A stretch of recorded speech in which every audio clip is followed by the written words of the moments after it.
کیا آپ نے کبھی سوچا ہے کہ ایک ایسی کتاب جو 1400 سال پہلے نازل ہوئی آج کی جدید سائنس سے بھی زیادہ گہرے حقائق بیان کرتی ہے؟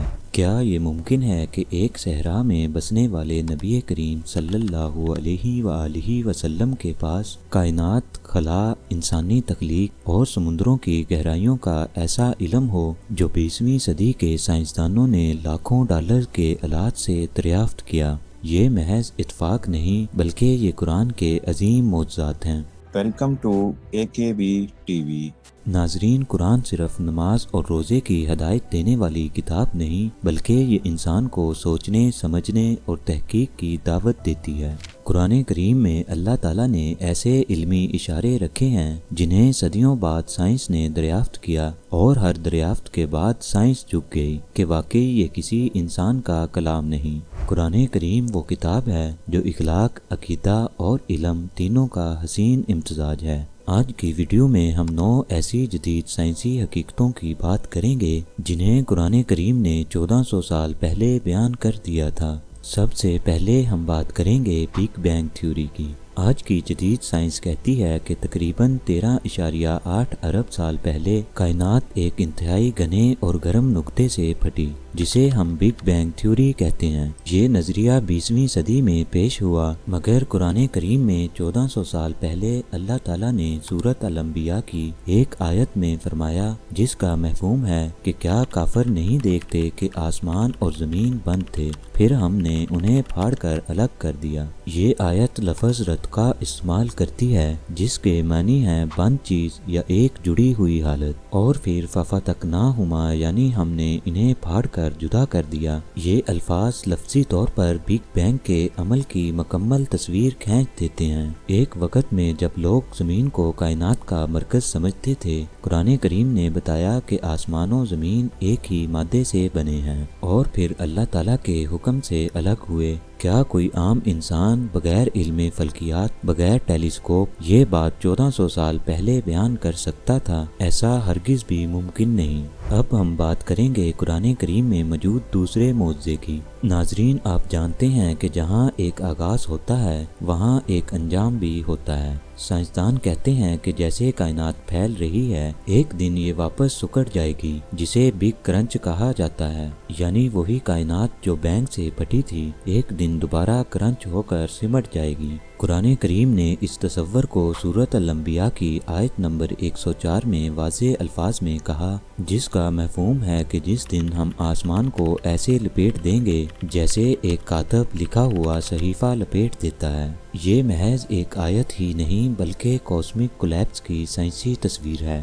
جب آئنسٹائن نے نظریہ اضافت پیش کیا تو ریاضی نے ثابت کیا کہ کائنات پھیل اور سکڑ سکتی ہے، اور قرآن کریم نے یہ بات صدیوں پہلے بیان کر دی تھی۔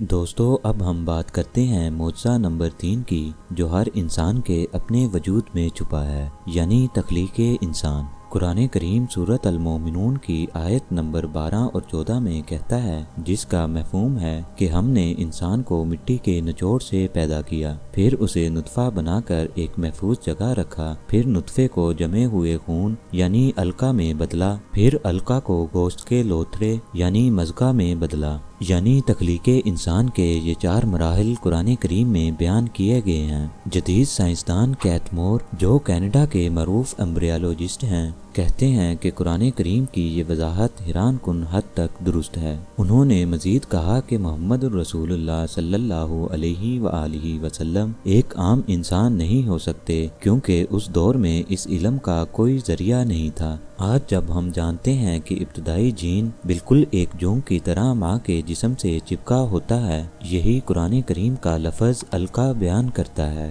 ناظرین، یہاں سوچنے کی بات یہ ہے کہ یہ ایک ایسا علم تھا جو بغیر مائکروسکوپ کے انسان کی تخلیق کے ہر مرحلے کو عین حقیقت کے مطابق بیان کرتا ہے۔ اب ہم بات کریں گے چوتھے معجزے کی، یعنی سمندروں کے ملاب کی۔ قرآن کریم میں سمندروں کے راز بھی بیان کیے گئے ہیں۔ سورہ الرحمن کی آیت نمبر 19 اور 20 میں اللہ تعالیٰ فرماتا ہے، جس کا مفہوم ہے کہ اس نے 2 سمندر چھوڑ دیے کہ وہ آپس میں ملتے ہیں، ان کے درمیان ایک رکاوٹ ہے کہ وہ حد سے تجاوز نہیں کرتے۔ آج ہم جانتے ہیں کہ جب 2 سمندر ملتے ہیں، مثلاً بحیرہ روم اور بحیرہ اقیانوس، تو ان کے پانی کی کثافت، درجہ حرارت اور رنگ مختلف رہتے ہیں۔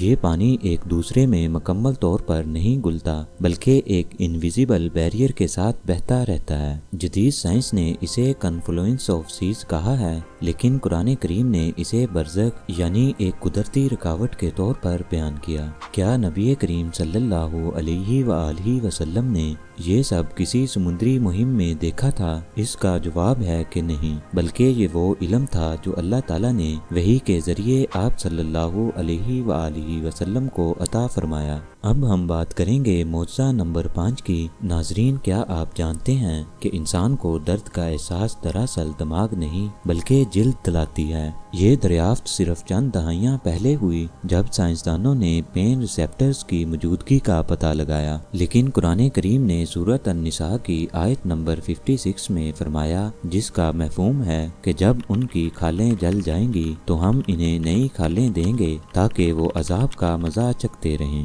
یعنی درد کا احساس جلد سے ہے، نہ کہ دماغ سے۔ یہ وہ حقیقت ہے جسے قرآن کریم نے 1400 سال پہلے ایک ہی آیت میں بیان کر دی تھی۔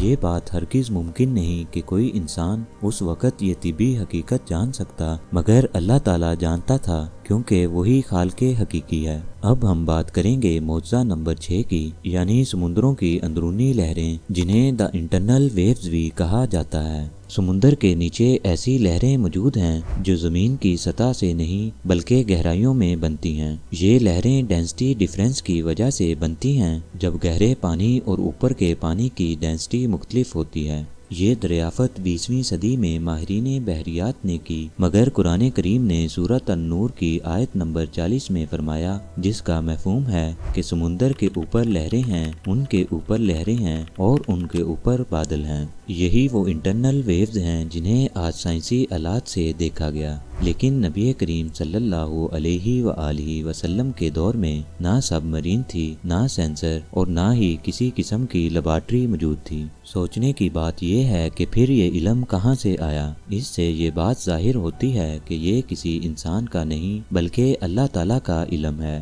جو اس نے اپنے بندے حضرت محمد صلی اللہ علیہ وآلہ وسلم کو عطا کیا۔ اب ہم بات کریں گے معجزہ نمبر 7، یعنی دا ایکسپینڈنگ یونیورس۔ آج سائنس کہتی ہے کہ کائنات مسلسل پھیل رہی ہے، کہکشائیں ایک دوسرے سے دور جا رہی ہیں۔ یہی بات قرآن کریم نے سورۃ الذاریات کی آیت نمبر 47 میں بیان کی، جس کا مفہوم ہے کہ ہم نے آسمان کو قوت سے بنایا اور ہم اسے وسعت دینے والے ہیں۔ یہ آیت لفظی طور پر ایکسپینڈنگ یونیورس کا مفہوم دیتی ہے۔ آئنسٹائن نے جب یہ نظریہ پیش کیا تو قرآن کی یہ آیت ایک زندہ ثبوت بن گئی۔ اب ہم بات کریں گے 8ویں معجزے کی، جسے سائنس بایولوجیکل اوریجن کہتی ہے۔ سائنس کے مطابق زمین پر ہر زندہ چیز کی بنیاد پانی ہے۔ ڈی این اے، خلیے اور پروٹین سب میں پانی شامل ہے۔ قرآن کریم نے سورۃ الانبیاء کی آیت نمبر 30 میں فرمایا، جس کا مفہوم ہے کہ ہم نے ہر زندہ چیز کو پانی سے پیدا کیا۔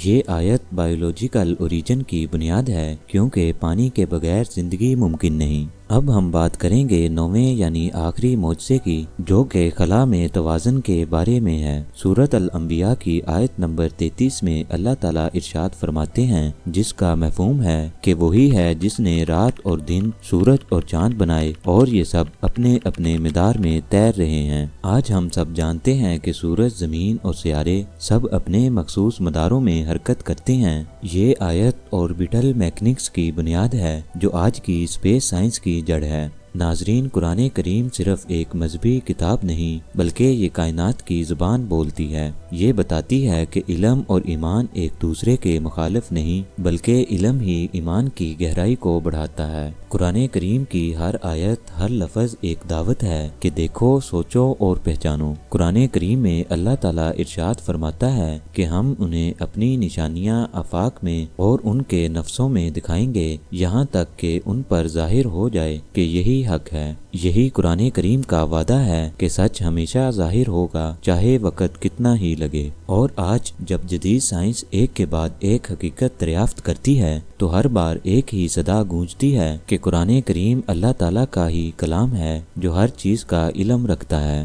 اللہ تعالیٰ سے دعا ہے کہ وہ ہمیں قرآن کریم کو پڑھ کر صحیح معنوں میں سمجھنے کی توفیق عطا فرمائے۔ ویڈیو پسند آنے کی صورت میں لائک اور شیئر ضرور کریں۔ مزید ایسی انفارمیٹیو ویڈیوز کے لیے ہمارا چینل سبسکرائب کریں۔ ملتے ہیں اگلی ویڈیو میں، تب تک کے لیے اللہ حافظ۔